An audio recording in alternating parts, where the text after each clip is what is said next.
तो गाइस कैसे आप सभी लोग लेकर आ गए हूँ बुक ऑफ स्पर का एक और न्यू एपिसोड। तो इससे पहले वाला एपिसोड जिन लोगों ने भी नहीं देखा है मेरे चैनल पर जाकर देख सकता है। जैसा कि पिछले एपिसोड के एंड में हमने देखा था ज़ूफ़ेन डबल ड्रैगन गैदरिंग के उस फॉर्मेशन के जितनी भी ब्लाइंड स्पॉट थी उसकी एक मैप बनाकर डैन किंगशैंग को दे देता है, जिसके बदले में डैन किंगशैंग एक येलो कलर का जेट स्लिप देती है जिसमें की डबल सोल कल्टिवेशन मेथड लिखा रहता है। और डैन किंगशैंग अपनी डबल सोल को दिखाने के लिए ज़ूफ़ेन की माथे पर अपनी उंगलियां लगाती है, जिससे कि ज़ूफ़ेन डैन किंगशैंग की दोनों सोल को देख पाता है, जिनमें एक है बड़ी शॉर्ट और एक है हेवनली ड्रैगन सोल। तो इस एपिसोड के स्टार्टिंग में ज़ूफ़ेन उस हेवनली ड्रैगन सोल और सेक्रेट शॉर्ट की सोल को देखकर बहुत ही ज्यादा शॉक्ड हो जाती है और थोड़ी देर देखने के बाद वो दोबारा से अपनी बॉडी में वापस आ जाती है। जिसके बाद डैन किंगशैंग ज़ूफ़ेन से कहता है यही एक कारण है जिसकी मदद से मैं पूरे डबल ड्रैगन गैदरिंग के अंदर नंबर 1 पर आ सकता हूँ और अगला पूरी वेस्टर्न लैंड का नंबर 1 आदमी छोटू वो तुम होगे हे। जो सुनने के बाद ज़ूफ़ेन पहले तो थोड़ा शॉक्ड होती है, उसके बाद हंसते हुए अपने मन के अंदर सोचता है होली लैंड पर भी ये ट्विन सोल बहुत ही ज्यादा रेयर है। मुझे उम्मीद नहीं थी इस मॉर्टल धरती पर इतनी अच्छी चीजें होगा। दूसरी तरफ डैन किंगशैंग ज़ूफ़ेन से कहता है सोल को एकत्रित होने का केवल एक ही अवसर मिलता है और वो तब होता है जब तुम रेडियन स्टेज से इथियल स्टेज पर पहुंच जाते हो, जब तुम्हारे पहले वाली सोल पूरी तरह से विकसित हो जाती है। लेकिन ज़ूफ़ेन तुम और मैं एक जैसे नहीं है, क्योंकि तुमने रेडियन स्टेज पर रहकर ही अपनी पूरी सोल को विकसित कर लिया है। सेन झाओ में तुम मुझसे काफी ज्यादा आगे बढ़ चुके हो और अपनी सोल को अब तुम कंडेंस भी कर सकते हो। इस तरह हमें अपनी सोल को शांत करने के लिए 2 मौके मिलेंगे, लेकिन ऐसे हासिल करना बहुत ही ज्यादा मुश्किल है। इसके अंदर कई ज्यादा शर्तें हैं। पहली बात यह है कि जब सोल को दूसरी बार कंडेंस किया जाएगा तब उसकी ताकत पहले वाले के तुलना में बहुत ही ज्यादा ताकतवर होनी चाहिए, नहीं तो युआन शेन को पहले सोल के द्वारा परेशान किया जाएगा और तब सोल को कंडेंस कर आकार देना बहुत ही ज्यादा मुश्किल हो जाएगा। तभी ज़ूफ़ेन उससे कहता है लेकिन ये आसान होना चाहिए क्योंकि आखिरकार ये एक नेचुरली प्रोसेस है, जबकि हम दोनों ही रेडियन स्टेज पर रहकर ही अपनी सोल को कंडेंस कर सकती हूँ। इसीलिए जब हम लोग इथेरियल राम पर पहुँचेंगे तब हमारी सोल की पावर नेचुरली तरीकों से बहुत ही ज्यादा अधिक हो जाएगा। जो सुनने के बाद डैन किंगशैंग हंसते हुए कहता है ये चीज दूसरों के लिए बहुत ही ज्यादा आसान हो सकती है, लेकिन तुम्हारे लिए ये चीज ही सबसे ज्यादा कठिन है। तो ज़ूफ़ेन कहता है ओ तो इससे तुम्हारा क्या मतलब है, जिसकी रिप्लाई में डैन किंगशैंग कहता है ये चीज ही हमें डबल सोल कल्टीवेशन के दूसरे शर्त पर ले आता है, जहाँ पर हमेशा से एक पर्वत दूसरे पर्वत से ऊंचा होना चाहिए, क्योंकि जब तुम दूसरे सोल को कंडेंस करोगे तब तुम्हारे पास ज्यादा स्पिरिचुअल एनर्जी होगी और ज्यादा स्पिरिचुअल एनर्जी कंज्यूम करने की वजह से दूसरे वाली सोल पहले वाली सोल की तुलना में बहुत ही ज्यादा ताकतवर होगी। केवल इसी तरीके से वो पहले वाली सोल को दबा सकती है और सफलतापूर्वक कंडेंस कर सकती है, नहीं तो तुम्हें कुछ भी हासिल नहीं होगा। जो सुनने के बाद ज़ूफ़ेन अपने मन के अंदर सोचता है तो अच्छा ऐसा है। हेवनली ड्रैगन सोल ये असल में हेवन और धरती के स्पिरिचुअल एनर्जी के मिक्सर है और ये सभी सोल में सबसे ऊपर वाली रैंक पर है। और अगर दूसरे सोल हेवनली ड्रैगन सोल से भी ज्यादा ताकतवर बनना चाहती है तो किस तरह के शक्तिशाली सोल की तुलना उससे की जा सकती है। और अब इस तरह के सोल मिलना ये तो काफी ज्यादा मुश्किल होने वाली है। तभी डैन किंगशैंग कहता है अफसोस बच्चे,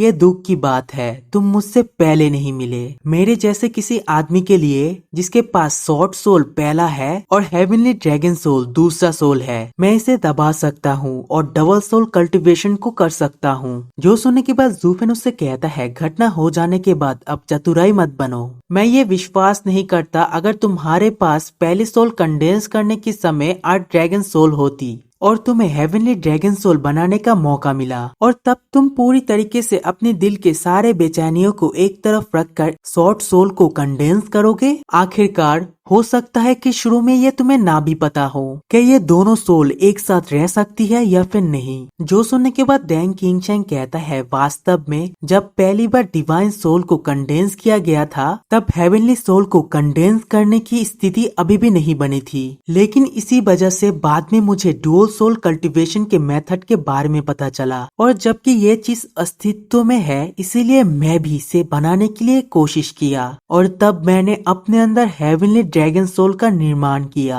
जो सुनने के बाद जूफेन कहता है तो फिर क्या होगा अगर मैं एक और हेवनली ड्रैगन सोल को अपने लिए संघनित करूं। जो सुनने के बाद डैंग किंगशेंग कहता है लड़के तुम्हें ये पता होना चाहिए एक पहाड़ पर दो शेर आपस में नहीं रह पाते।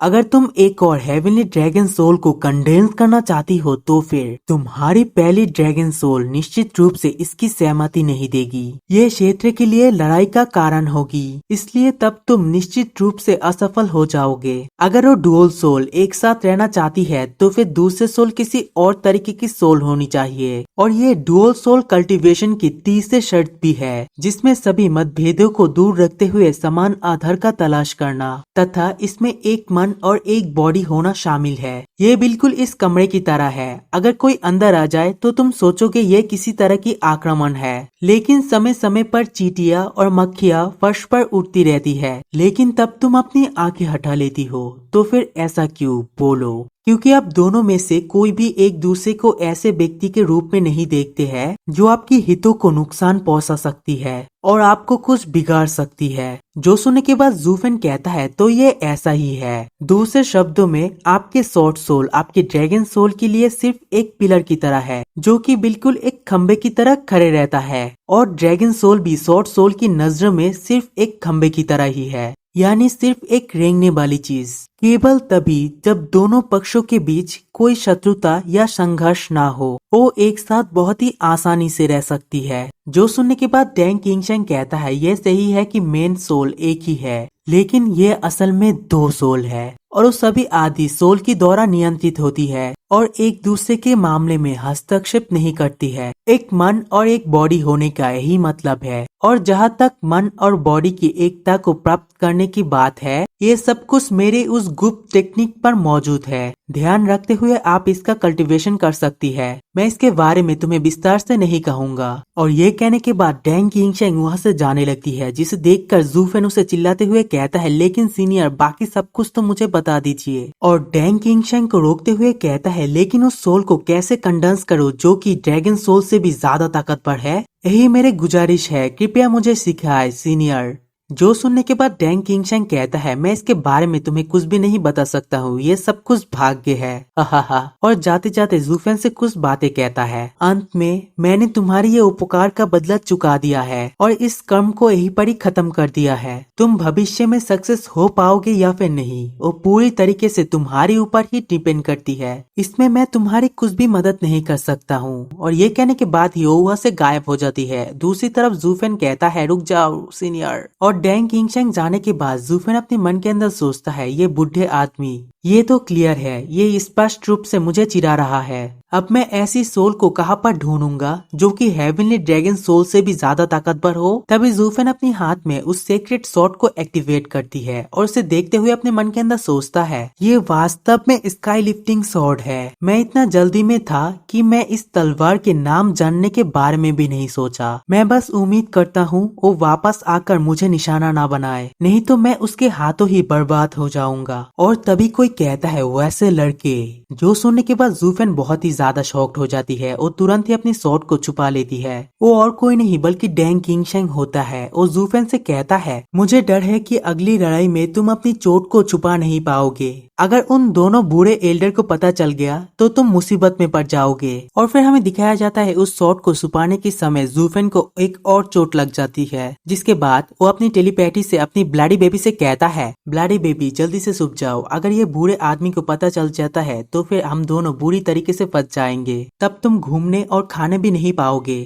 जिसके बाद जूफेन डैंग किंगशेंग से कहता है आपके विचार के लिए धन्यवाद, लेकिन मेरे पास एक अच्छा उपाय है। तो डैंग किंगशेंग कहता है ओ ये अच्छी बात है, लेकिन अगर तुम पकड़े गए तो बस तुम अपना मामला खुद ही देखना और गलती से भी मेरे नाम मत लेना, नहीं तो हे। तुम भी एक ऐसे इंसान हो जिसके ऊपर लोगों की नजर रहती है। अगर बेवजह में परेशान उठाने का डर ना होता तो मैं तो यूं ही तुम्हें निपटा देता, इसलिए जो कुछ भी करना ध्यान से करना और मुझे इसके अंदर नहीं घुसाना। तभी ज़ूफेन अपने मन के अंदर सोचता है, सौभाग्य से मैं उसके साथ लड़ने में सक्षम था, इसलिए वो हंगामा खड़ा करने से डरता था, इसलिए उसने मेरे साथ ऐसी तरीके से कार्रवाई करने की हिम्मत नहीं की। ठीक है, छोड़ो इस बात को, देखते हैं वो कौन सी डुअल सोल कल्टीवेशन की मेथड मुझे दिया है। और इतना कहते ही ज़ूफेन उस जेट स्लिप को ओपन करती है और उस जेट स्लिप के अंदर देखकर वो बहुत ही ज्यादा शॉक्ड हो जाती है, जिसके बाद वो अपने मन के अंदर कहता है, ये डैंग किंगशैंग वास्तव में एक बहुत ही ज्यादा प्रतिभाशाली आदमी है। वो वास्तव में ऐसी अद्भुत गुप्त टेक्निक का पता लगा सकती है। ये दुख की बात है, वो मॉर्टल राम में पैदा हुआ है और उसका प्रारंभिक बिंदु बहुत ज्यादा नीची है। अगर वो होली लैंड पर पैदा हुआ होता तो फिर वो तो अब तक सीक्रेट स्टेज तक पहुंच जाता, लेकिन अब कुछ भी नहीं हो सकता है। और ये कहने के बाद स्माइल करने लगती है, जिसके बाद हमें दूसरे दिन के डबल ड्रैगन गैदरिंग के एरिना को सीन दिखाया जाता है, जहाँ पर सभी लोग ये दूसरे दिन के बैटल को देखने के लिए आया होता है, जिसके अंदर हमें टॉप 3 सेक्टर के सभी बंदे को दिखाया जाता है। यानमो, येलिन और राइटिया सेक्टर के कुछ बंदे भी वहाँ पर आ जाती है। तभी फेरिशी रोहुआ कहता है, किंगचैंग देखो, टॉप 3 सेक्टर के लोग यहाँ पर है और उनके चेहरे असामान्य रूप से गंभीर है। ऐसा लगता है कि उन्हें सचमुच खतरा महसूस हो रही है। क्या आपको सचमुच लगता है डीमन स्कीमिंग सेक्टर टॉप 3 सेक्टर के पोजीशन को खतरे में डाल सकता है, जो कि हजारों वर्षों से अपरिवर्तित रहे हैं? जो सुनने के बाद हमारी सिस्टर चूचू मुस्कुराते हुए कहता है, अगर वो युद्ध में जाता है तो फिर किसी की भी स्थिति सुरक्षित नहीं है। वो किसी को भी हरा सकती है और अपनी खुद की औकात दिखा सकती है। सिस्टर चूचू के इस वाले स्माइल के साथ ही ये वाला वीडियो यहीं पर ही एंड करूंगा। अगर वीडियो अच्छा लगे तो लाइक कमेंट सब्सक्राइब जरूर कर देना।